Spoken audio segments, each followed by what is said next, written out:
Sa nalalapit na pagbubukas ng 2024 PBA Governors Cup, nagkaroon ng problema ang ilang mga teams. Gaya na lang netong Terra Firma Jeep na kung saan nakasama na nila ng ilang araw sa mga practice ang kanilang import na si Brandon Edwards ay tinamaan pa ito ng ACL injury. Ayon sa balita, natamo nga yan sa naging tune-up game nila laban sa Meralco Bolts. Sayang mga idol, para sa unang sabak sana ni Brandon Edwards sa PBA. Kaya no choice ang Terra Firma Jeep kundi ang humanap na lang ng ibang import, at hindi naman sila nahirapan dyan dahil agad silang nakahanap ng pamalit. Eto nga po ay si Antonio Hester na dating naging import na din netong Terra Firma Jeep noong 2021 Governors Cup, na uling naglaro naman sa PBA sa koponan ng Magnolia Hotshots. Kabilang banda, grabe din ang pinoproblemang kinakarap ng Northport Batangier, kung saan daming injured sa kanilang lineup. Ang veteranong si Paul Zamar may ACL injury, will be out for the entire season. Si Franyo naman may iniindading injury, ganun din ang bagong lipat sa team na si Gio Halalon. Ayon sa article ng Spin.ph, 2 linggo pa bago makabalik etong si Halalon mga idol. Maliban pa dyan, pinoproblema pa ng Northport ang pagpapapirma ng kontrata sa kanilang 5th overall pick rookie. Ayon sa balita, inofera na ng max contract ng Batangier, pero hindi pa rin daw pumipirma etong si Dave Ildefonso. Hindi magkasundo mga idol ang magkabilang kampo. Samantala, ang San Miguel Beermen biglang naalarma mga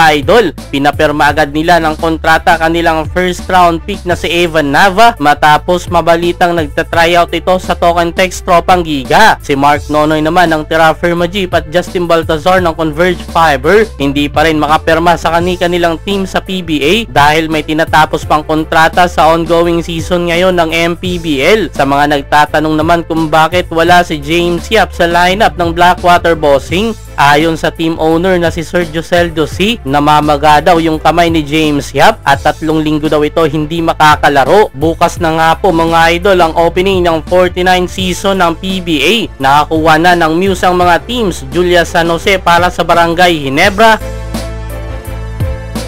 Krishna Gravities para sa Blackwater Bossing, Myrtle Sarosa para sa Converge Fiber, Rere Madrid sa Magnolia Hotshots, Alia Finigan sa Meralco Bolts, Inday Fatima sa NLEX Road Warriors, Charmaine Sky Chua sa Northport Batangier, Gemma Galanza sa Phoenix Fuel Master, Sophia Bianca Santos sa Rain or Shine Elasto Painters, Jamie Lim sa San Miguel Beermen,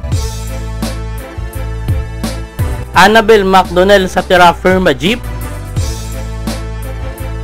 at Atasha Mulak para sa Token Text Tropang Giga.